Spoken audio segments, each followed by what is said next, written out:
네, 오늘은 웨스터민스터 소요리 문답 96문, 96문, 97문 보도록 하겠습니다. 96문 보여주시면 제가 질문하면 한번 답을 해보십시오.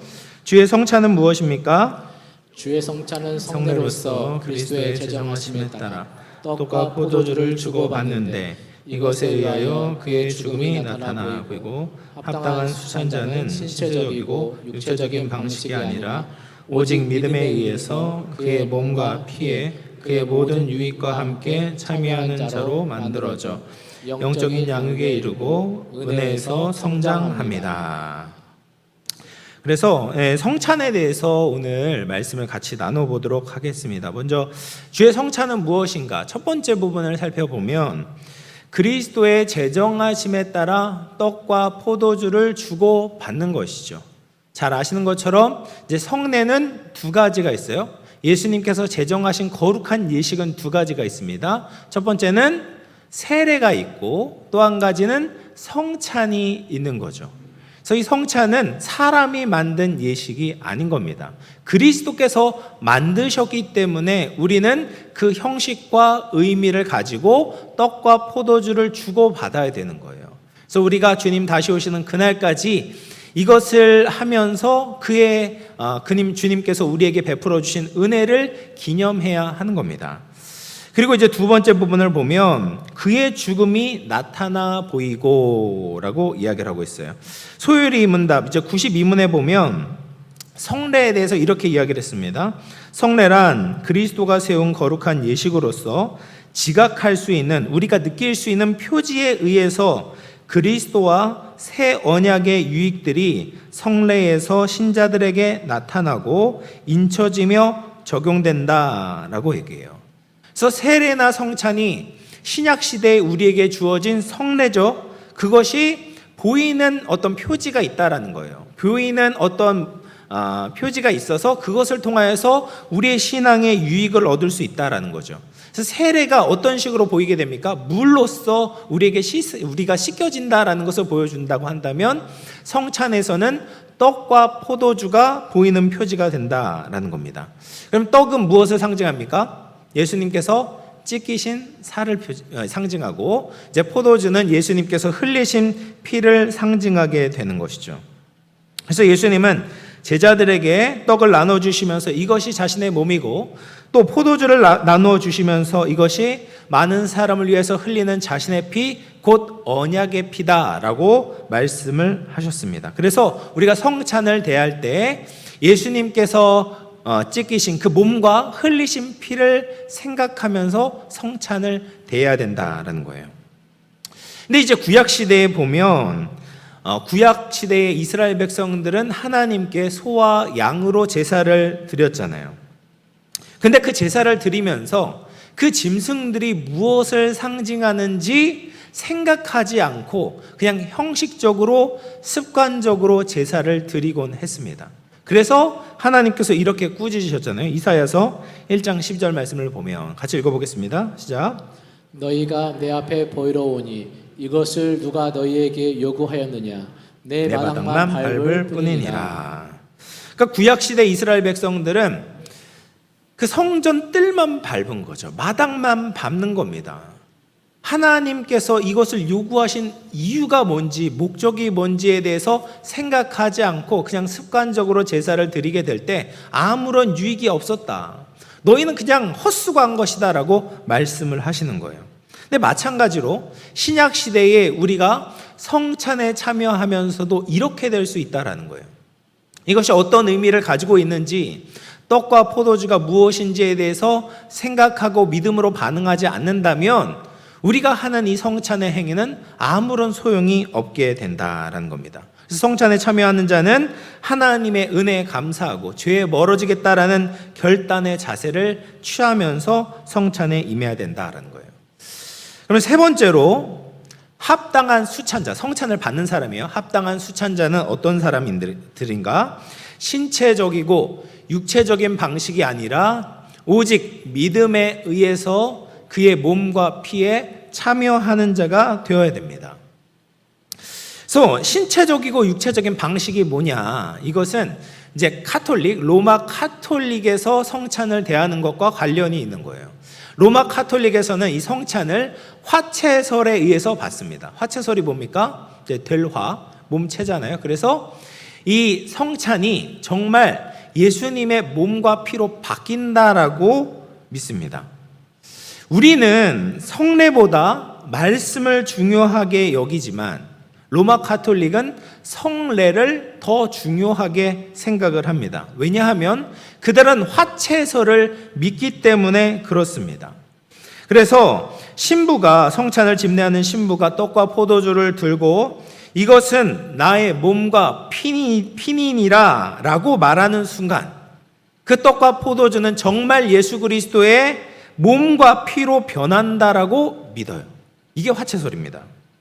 이 화채설을 신봉하는 로마 카톨릭에서는 성찬에 사용되어지는 떡과 포도주를 굉장히 소중하게 우리도 물론 소중하게 생각하지만 우리가 생각하는 것보다도 훨씬 더 소중하게 생각합니다.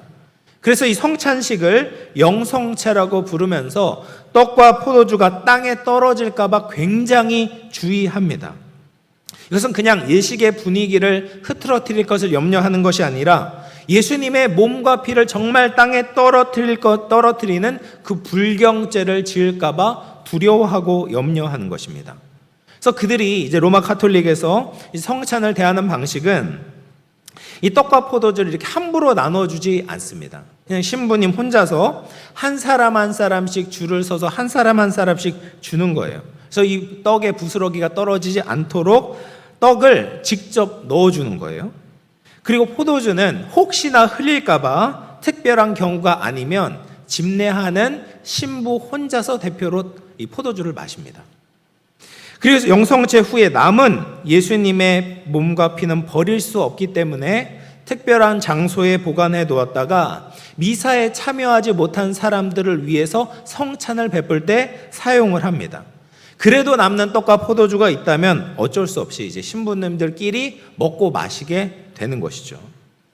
그래서 로마 카톨릭은 이 칭의에 대해서 어떻게 믿냐면 정말 직접적으로 예수님의 의가 주입되어져서 우리 몸 안에 들어와서 우리가 의롭게 된다라고 믿습니다. 우리는 그런 것이 아니죠.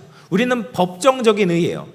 하나님께서 의롭다라고 칭해 주시는 거예요. 난 진짜 의롭진 않아요. 그런데 예수 그리스도의 은혜로 말미암아 하나님께서 그렇게 봐주시는 거예요. 나를 보는 것이 아니라 예수님을 보셔서 의롭다라고 칭해 주시는데 로마 카톨릭은 그렇게 믿는 게 아닙니다. 정말 예수님의 몸과 피를 먹었기 때문에 그 의가 내 몸에서 살아 움직인다라고 생각해요.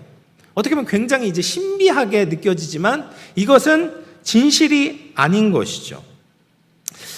그런데 정말 그리스도의 몸과 피로 실제로 변했다면 그 떡과 포도주는 어떻게 돼야 되겠습니까? 맛이 바뀌어야 되지 않을까요?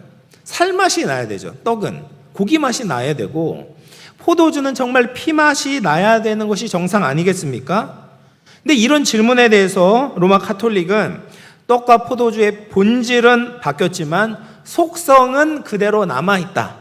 이런 식으로 구차하게 변명을 늘어놓습니다. 그러나 좀 억지스러운 느낌을 지울 수가 없는 것이죠. 그래서 합당한 수찬자는 이런 신체적이고 육체적인 방식으로 그리스도의 몸과 피에 참여하는 것이 아닙니다. 정말로 바뀌는 것이 아닙니다. 만약에 그렇게 신체적이고 육체적인 방식으로 성찬을 인정한다면 우리에게 믿음은 필요하지가 않는 겁니다.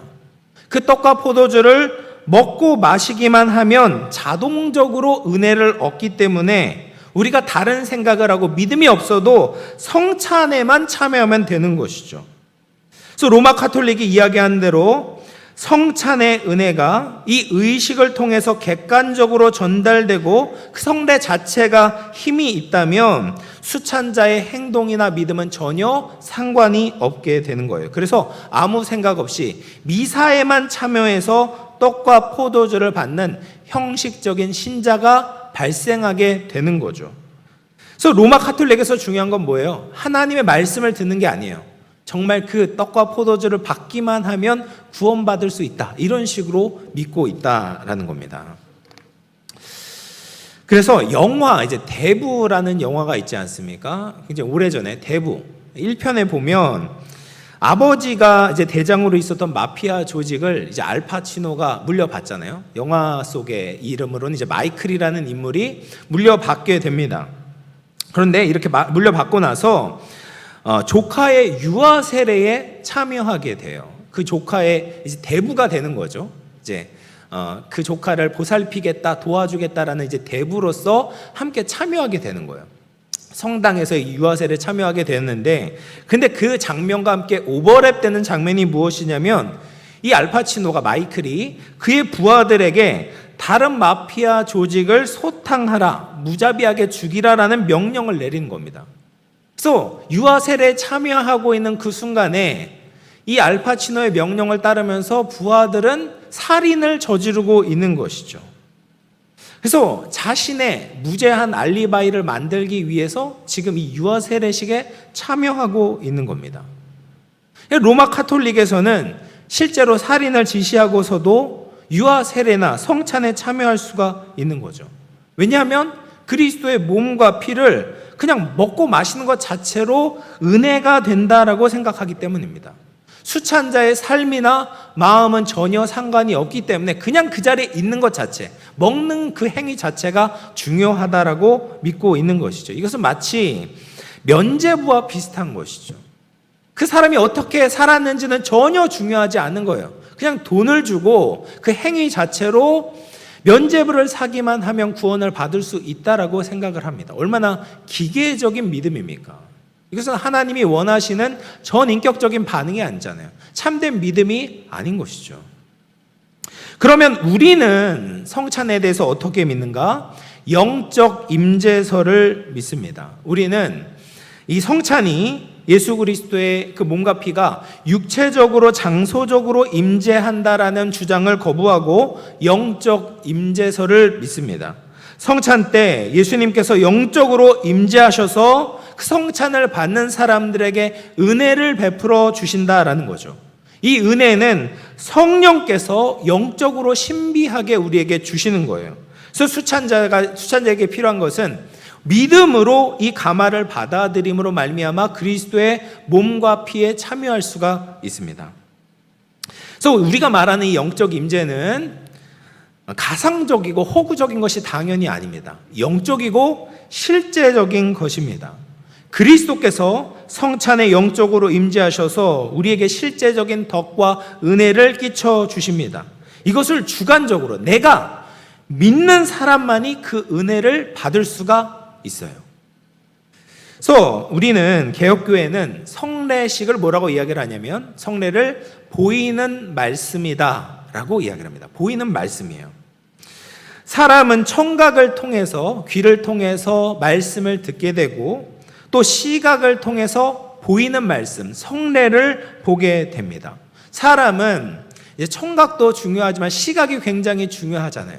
보이는 것, 정말 보이게 될 때 더 큰 이제 감명을 받고 또 영향을 받을 수 있습니다. 그래서 지금까지 우리가 들어온 말씀을 보이는 성찬을 통하여서 경험할 수 있게 되는 것이죠. 정말 그 몸을 상징하는 떡을 보면서 예수님께서 나를 위해서 찢기신 몸이 이랬지. 또 그 포도주를 보면서 예수님께서 나를 위해 흘려주신 그 보혈이 있지. 이것에 참여하면서 예수님에 대해서 생각을 하는 것이죠. 그래서 성례에 참여할 때 중요한 것은 무엇입니까? 말씀이 중요한 거예요. 배운 말씀이 없다면 성찬에 참여하는 것은 아무런 도움이 되지 않는 거죠. 말씀을 통해 배운 내용을 그 배운 내용으로 은혜를 받을 수 있다. 그래서 성찬의 은혜는 영적으로 임재하게 된다. 말씀을 통해서 성령께서 우리에게 그 성찬을 통하여서 우리에게 은혜를 베풀어 주시는 것이 이제 성찬의 영적 임재설입니다. 그러면 우리가 성찬을 통해서 어떠한 유익을 받게 되는가? 네 번째로 보면 영적인 양육에 이르고 은혜에서 성장하게 됩니다. 총 4가지 유익이 있다라고 볼 수 있습니다. 첫 번째로 떡과 포도주가 의미하는 그리스도의 몸과 피의 대속의 가치를 알므로 오는 유익이 있습니다.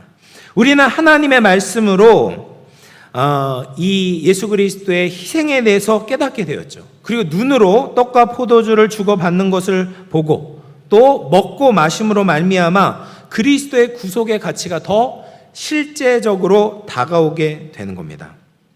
그래서 축복의 잔과 떡을 먹는 것은 그리스도의 몸과 피에 참여해서 그리스도와의 연합을 실제적으로 체험하게 됩니다. 그래서 우리가 말씀으로 충만할 때 성찬에서 받는 은혜가 더 커지게 되는 것이죠.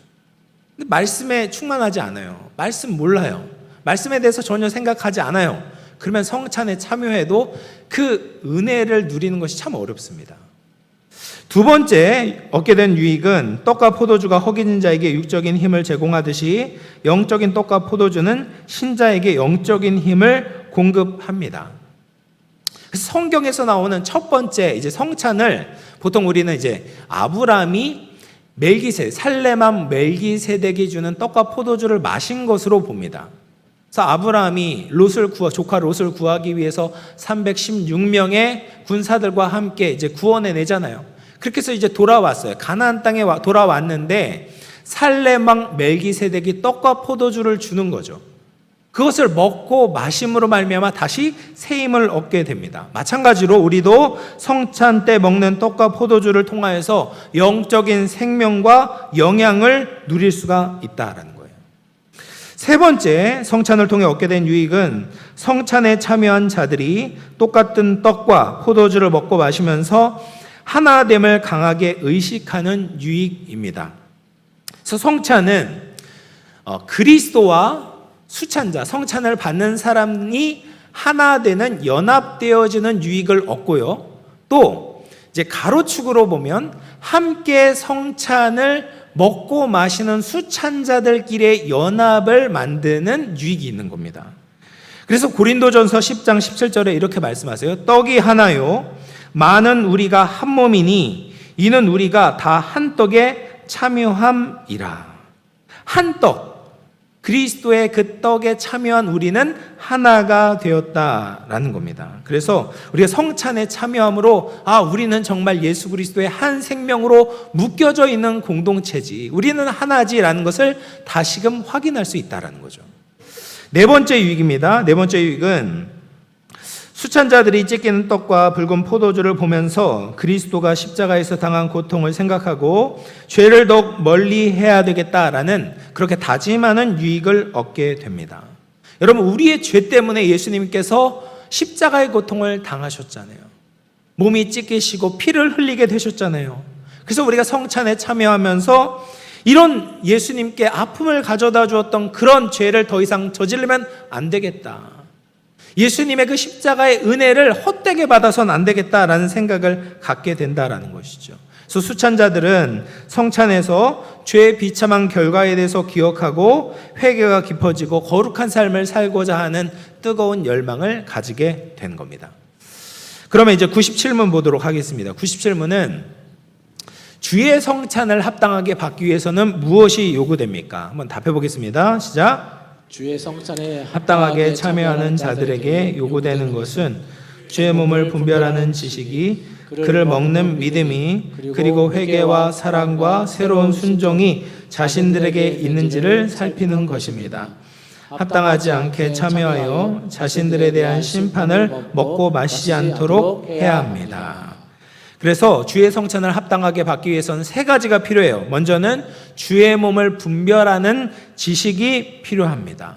성찬에 합당하게 참여하기 위해서는 주의 몸을 분별해야 됩니다. 이 성찬에서 나누게 되는 떡과 포도주가 무엇인지 이것을 분별할 수 있는 지식이 없다면은 떡과 포도주에 참여해서는 안 되는 것이죠. 그래서 고린도전서 11장 28, 29절 다시 한번 읽어보겠습니다. 시작. 사람이 자기를 살피고 그 후에야 이 떡을 먹고 이 잔을 마실지니 죄의 몸을 분별하지 못하고 먹고 마시는 자는 자기의 죄를 먹고 마시는 것이니라. 그래서 성찬 의식 자체에 어떤 의미와 능력이 없는 거죠. 그냥 기계적으로 먹고 마시는 것이 아닙니다. 이것이 무엇을 의미하는지에 대한 믿음이 없다면 그 성찬 예식에는 참여해서는 안 되죠. 그래서 이제 어린 아이들이나 이제 새롭게 온 태신자들이 막 이제 떡과 포도주를 나누어 줄 때 왜 우리는 저걸 못 먹냐 이런 식으로 생각하는 사람들도 있죠. 그런데 왜 우리가 나눠주지 않습니까? 꼭 세례를 받은 사람들에게만 우리가 성찬 예식에 참여하게 하는 이유가 있어요. 왜냐하면 이 성찬 예식을 분별하지 못하고 먹게 된다면 그것이 오히려 자기의 죄를 쌓는 결과가 되기 때문에 그렇습니다. 그러니까 예수님께서 제정하신 이 거룩한 예식을 마음이 준비되지 않은 채, 믿음이 준비되지 않은 채 참여하는 것은 오히려 성찬 예식의 유익을 얻지 못할 뿐 아니라 죄를 더하는 것이기 때문에 참여하지 못하게 막는 거죠. 두 번째, 성찬 예식을 합당하게 받기 위해서는 그를 먹는 믿음이 필요합니다. 그래서 요한복음 6장 35절 말씀을 같이 한번 읽어볼게요. 예, 시작. 예수께서 이르시되 나는 생명의 떡이니 내게 오는 자는 결코 줄이지 아니할 터이요 나를 믿는 자는 영원히 목마르지 아니하리라. 아멘. 그래서 유대인들이 요한복음 6장에서 6월절에 예수님께 말을 하는 거죠. 예수님, 우리에게 모세가 일으켰던 광야에서 만나의 기적을 일으켰던 것 같은 그런 떡을 우리에게 계속해서 주십시오.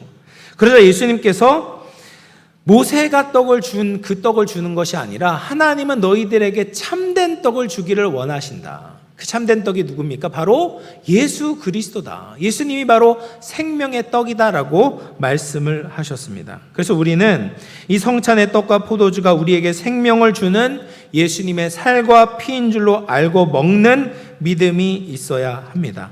이런 믿음이 없다면 우리 자신의 죄를 먹고 마시게 되는 것이죠. 그래서 고린도후서 13장 5절에 같이 한번 읽어보겠습니다. 시작.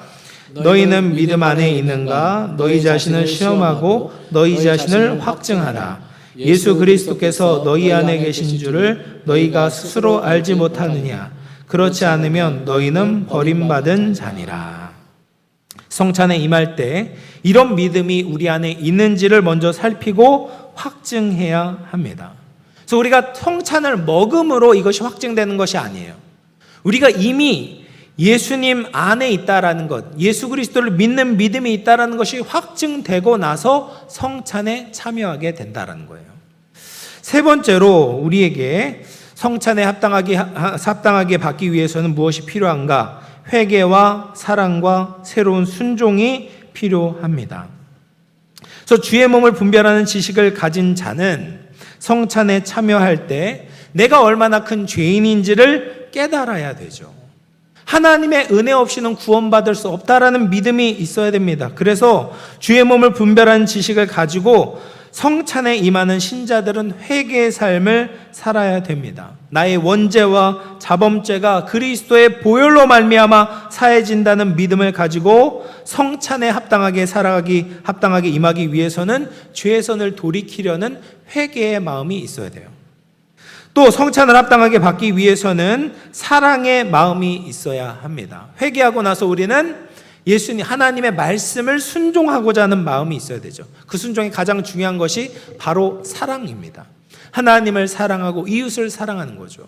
예수 그리스도의 그 은혜에 참여하는 자가 되었다면 예수님과 하나 되어졌고 또 이웃들과 하나 되어졌잖아요. 하나님 사랑과 이웃 사랑을 실천하고자 하는 순종의 모습이 있을 때, 그럴 때 성찬에 합당하게 참여하는 자가 될 수 있는 것입니다. 사랑하는 성도 여러분, 이제 말씀을 마무리하겠습니다. 오늘 우리는 성찬에 대해서 같이 살펴보았습니다. 우리 교회를 포함해서 대다수의 교회가 성도들에게 성찬식이 언제 있는지 미리 알려줍니다. 성도들이 성찬에 최대한 합당하게 참여할 수 있도록 시간적인 여유를 주는 겁니다. 성찬식을 앞둔 성도들은 바른 마음과 기도로 성찬식을 준비해야 합니다. 자신에게 주의 몸을 분별하는 지식이 있는지를 살펴야 하고 또 그를 먹는 믿음이 있는지 살피고 또 그에 따르는 회개와 사랑과 새로운 순종이 있는지를 살펴야 합니다. 그렇게 우리 모두 성찬을 잘 준비해서 예수님의 은혜와 사랑을 온몸으로 체험하고 감사할 수 있는 저와 여러분 될 수 있기를 주님의 이름으로 축원합니다. 기도하겠습니다. 하나님 아버지 감사합니다. 오늘 오후 예배 말씀을 통하여서 성찬에 대해서 같이 살펴보았습니다. 예수님께서 우리를 위해서 또 그 찢기시고 흘리셨던 그 몸과 피를 우리가 정기적으로 먹고 마실 때에 우리가 정말 분별하지 못한 채 먹고 마시는 것이 아니라 잘 준비되어져서 하나님의 말씀을 깨닫게 하시고 다시금 회개하게 하시고 또 사랑과 순종함으로 잘 준비되어져서 그 주님께서 우리에게 허락하신 이 귀한 예식에 잘 참여하고 유익을 누릴 수 있는 우리 모든 성도들 되게 하여 주시옵소서. 한 주간도 주님께서 함께하여 주셔서 늘 성령으로 충만하게 하시고 말씀으로 충만하게 하시고 주님께서 기뻐하시는 삶을 살아갈 수 있는 모든 성도들 되게 하여 주시옵소서. 감사드리며 거룩하신 예수님의 이름으로 기도합나이다. 아멘. 광고는 이번 주 금요기도회 정구역 합심 기도회로 드립니다. 많이들 참여하셔서 또 기도의 은혜를 누리는 시간 되기를 바랍니다. 그리고 다음 주일은 총회주일로 지킵니다. 나머지 광고는 주보를 참고하시고 찬송가 88장 찬송하고 축도로 예배를 마치겠습니다.